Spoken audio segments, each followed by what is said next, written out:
小松聖光さん当時9歳、爆心地から2.5キロの西広島駅裏の自宅で被爆しました。小松さんは戦前両親と死別して、当時は祖父母と一緒に暮らしていました。しかし原爆のため戦後相次いで祖父母を亡くしました。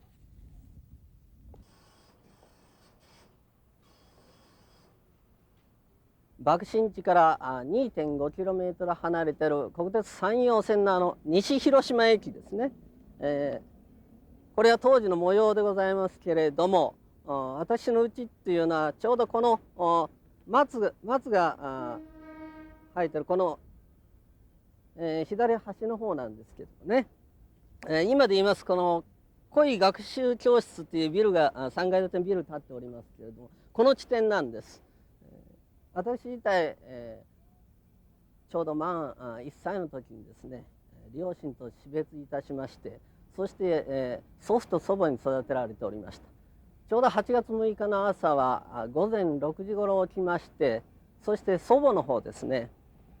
以前から患っておりました足の神経痛、これを治療するためにちょうどこの宮島線にですね、草津という町があるんです。爆心地から 4.5 キロ離れた地点、そこの病院へ、私も9歳の時に一緒に引っ張られて行ったわけなんです。この病院っていうのは当時は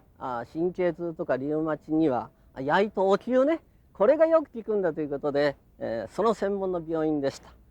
病院へ着いてみますと、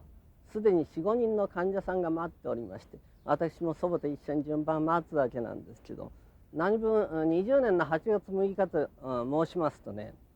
戦争末期なんですね。まず食糧難の時代でした。ですからさつまいも、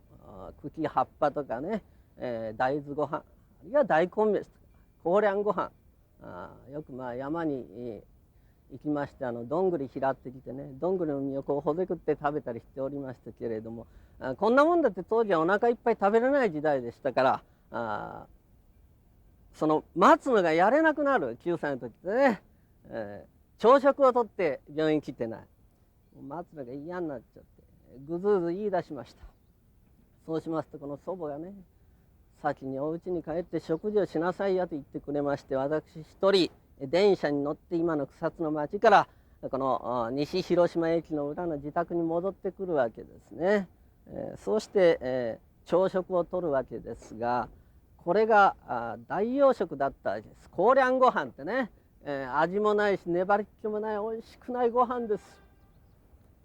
大文句言って食べ出したわけですね。もうないなもうないなってね、そうしますと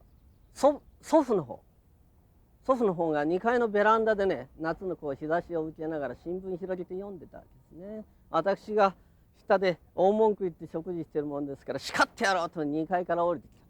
そして叱ろうとしたんですが、見てるともうないな言いながらもおいしそうに食べて、そばに座ってじっと私が食事が終わるのを見ておりました。食事が終わりまして立ち上がってですね、隣の部屋にこう移りかけた瞬間なんですね。瞬間ピカーッとね、窓ガラス一面ね、赤い閃光が走り去ったり、あっと思った瞬間ドカーッという大爆音とともに私は5メートルぐらい吹き飛ばされて、強烈な勢いで畳の上にターッと叩きつけられてね、頭の中も真っ暗闇となりまして、何がどうなったか全然わからない。畳の上にうつむしたまんまじーっとしておりました。しばらく経ってはっと気がついてね、立ち上がってみました。なんと窓ガラスはコップ水に壊れてですね、そして水やタンスしっくり返って、そこら辺りもガラスの破片だらけです。天井がぶら下がってきておりました。私の左足のね、この膝小僧ですね、膝小僧ね、ガラス片がパーンと刺さって血がタラタラ流れて、それからこれは後から気がつくんですけれども、今のピカッと熱線によって8月ですから半袖着ておりましてね、この両肘ね、両肘やけどをしておりました。今でもやけどのとここくっきりと残っておりますけれどもね、このやけどというのはその後の学生生活社会生活において、私はこのやけどを人に見られるのが大変嫌でした。もちろん恥ずかしかった、悲しかったですね、悔しかったですね。なぜ市民がねこんなにひどい目に遭わなければいけないんであろう。私の祖父の方を見ましたら、天井から何か硬いものがこの頭のてっぺんに落ちてきたらしい。5センチぐらい切っておりまして、傷口がポカッと開いておりました。幸い、ちっちゃなガラス瓶に入った黄色い粉薬がありました。この粉薬をこの傷にパッパッと振りかざして、そうして私の手をギュッと握ってね、ずっとですねこの山手をずっと伝ってですね、向こうに見えます恋の小学校ですけれども、まあ当時は国民学校と言ってましたけどもね、この学校のですねちょうど裏手のですね、防空壕へと避難をしていったわけなんですね。で、爆心地の被爆者もですね全身大やけどをしながらも軍兵軍兵とこう避難をしていきました。やがて、私たちの防空壕へ一人の婦人付き添いの人が手を引っ張ってやってこられました。この婦人、私は一瞬見た途端幽霊が出てきたと思ってね、うわ幽霊が現れたと思いました。それはものすごい形相でした。頭の髪の毛はうわー逆立って、そして顔面から首筋着てるものをボロボロに引き裂かれて、そうして腕からずれーっと皮膚が垂れ下がってね、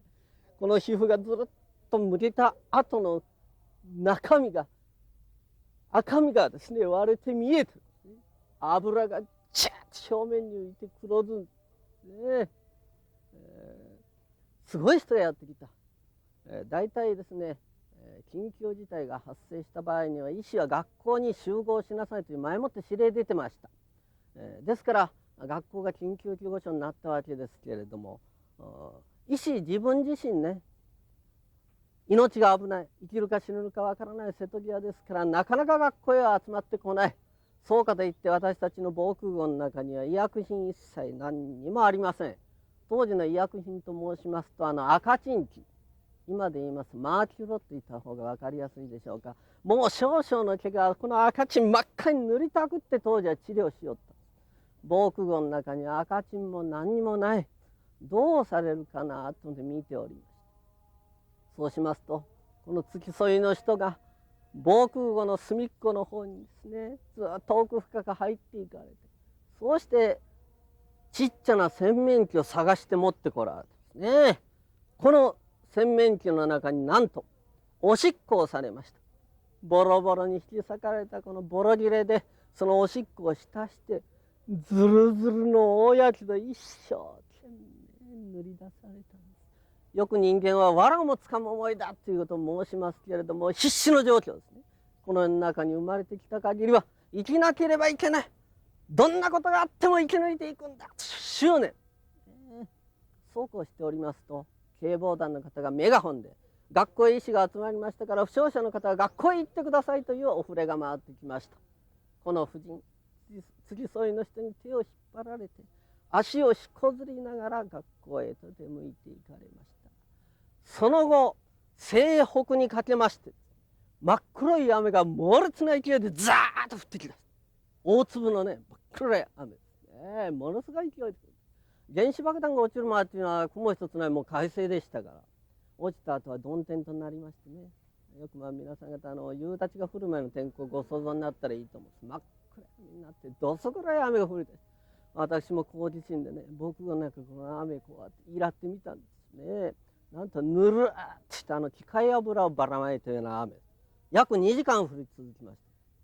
この黒い雨っていうのは空気中の塵とねゴミ、それから大変恐ろしい放射能が含まれておったわけです。昼前に雨も止んで祖父に手を敷かれて西広島駅の裏の自宅にね戻ってまいります。私の家っていうのはこの駅の裏からですね平坦な田んぼになってるわけ。この田んぼの上にね7メートルぐらい石垣が築いてあって、その上に2階建ての木造家屋が建っておりましてから、もろにね熱戦と爆風遮蔽物がありませんですからもろに抜けちゃったんです。そのためにこの爆心地に面した玄関の裏側になりますけど着火してね火災が発生してかなり燃えておりました。だけど先ほど降った黒い雨でこの火災消えたということでしたけれど、また爆風によってね2階はもうぺちゃんこでしたよ。ですからこの祖父の方ね2階でもし新聞読んでたこれ即死ですよ。部屋の中に入ってみました。部屋の中はもうむちゃくちゃでしたね。もうガラスの破片、もう木の破片ね、柱がこう倒れかかってきておりましたね。もう足の踏み場ないんです。この部屋の真ん中にね、椅子を置いてね、朝6時に私も一緒に引っ張られていったね、草津の病院へ。この祖母の方ね、おばあさん、椅子の上に座ってぼつんとね、ぼんやりと放心状態でおります。どうしたのかと申すとね、家族の安否を気遣って、草津の町からですよ、電車も何も通らない、真っ黒い雨が降る中をね、歩いて帰ってきたんだというわけ。全身雨に打たれても痛くて痛くてやれなかったそうですね。この祖母翌年すぐ死んでしまいましたけどね。当時はね、死体焼くところがありませんですよ。したがってね、この学校ね、学校の校庭、広い校庭がね、当時は皆死体の焼却場となったんです。校庭の土をこう掘り起こして穴を開けて、この穴の中に死体をポンコロポンコロ放り込んでいくんです。その上から油をピシャッとばらまいてね、たくさんの死体焼いていった。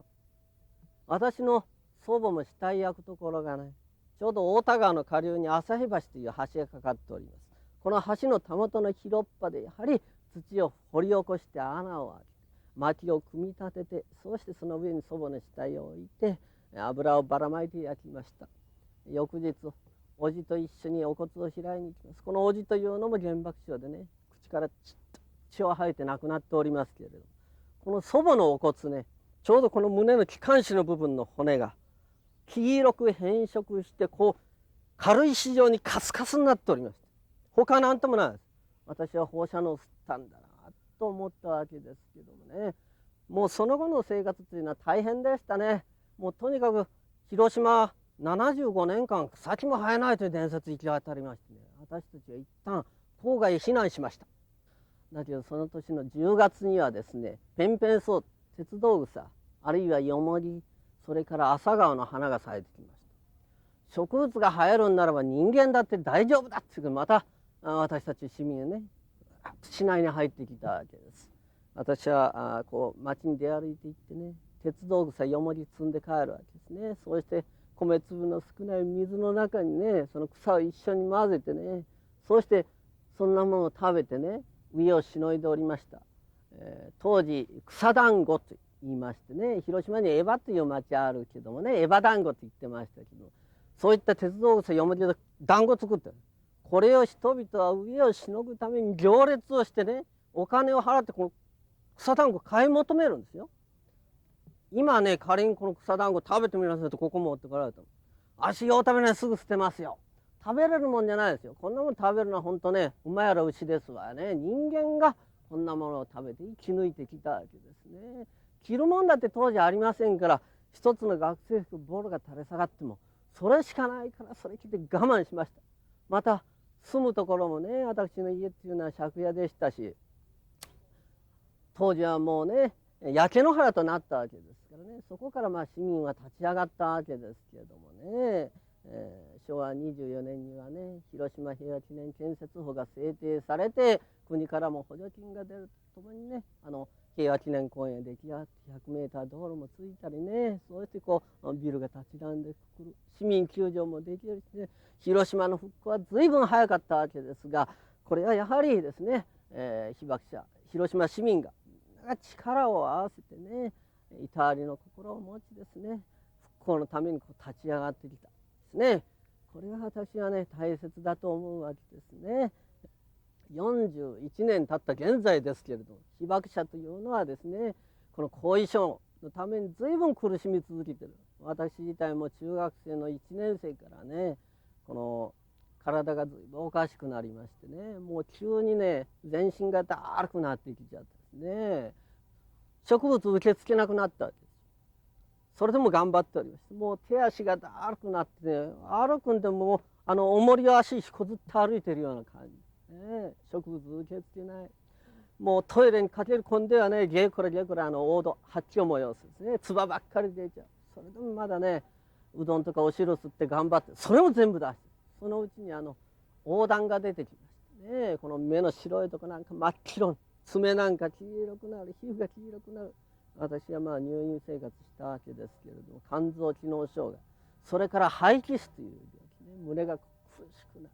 病気ね、夜になったら苦しくなるね、そういった病気でずっと中学校1年生から現在50歳になりましたけどもね、今でもこの病気のためにね、もう慢性肝炎になってるんです。毎年もう8月になったらね、元気な人だって暑さと水分不足でね、疲労が出ますけれども、特に被爆者っていうのはこの抵抗力がないんです。ですからもう毎年8月になると私は仕事を終えて病院へかけることですね。1時間30分かけて点滴を行うんですね。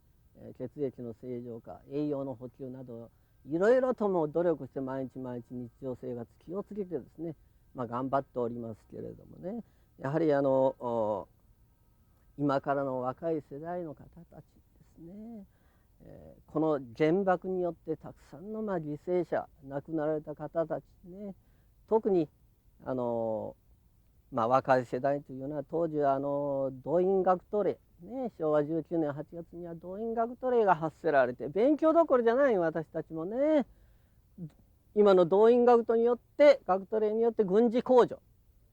勉強じゃないですね、そういった工場へ派遣され、飛行機の部品とか鉄砲とかね作る工場へ、そうして働かされた。特に今の平和記念公園あたりというのはこの動員学徒令によって、この生徒たちがね、建物疎開作業の後片付けにやってきてたわけですね。瓦を何枚も重ねて運んだりね、あるいは作業に取り掛かろうとしてた生徒さん、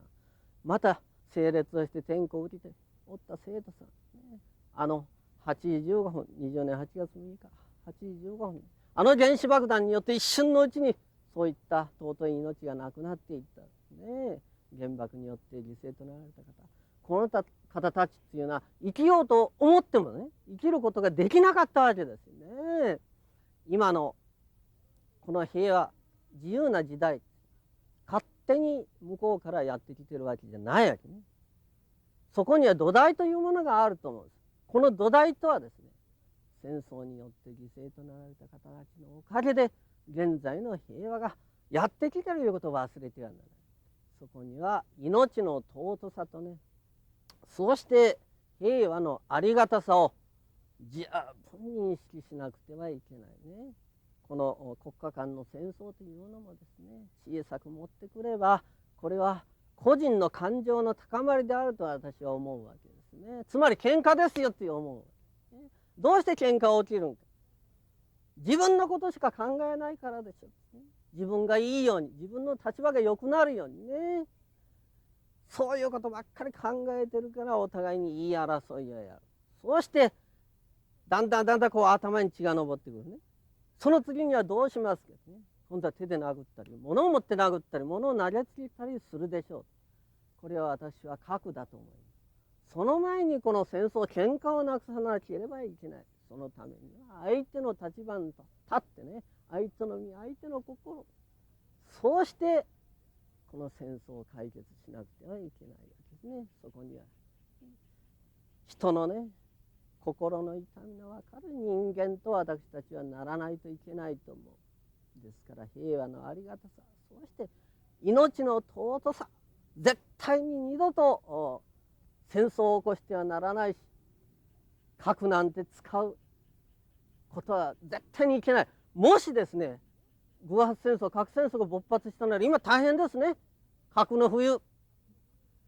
もう大変。太陽は遮断されて、私はこの防空壕へ避難する間ブルブル震えて避難したのを忘れることはできない、ね。今やあれでしょ、広島へ落ちた原爆の4000倍の破壊力を持ってる。そういったものがこの地球上には130万発以上あるんですからね。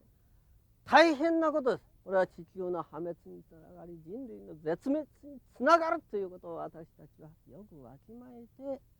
そうして命の尊さ、平和のありがたさを認識して生きていかなければいけないと思います。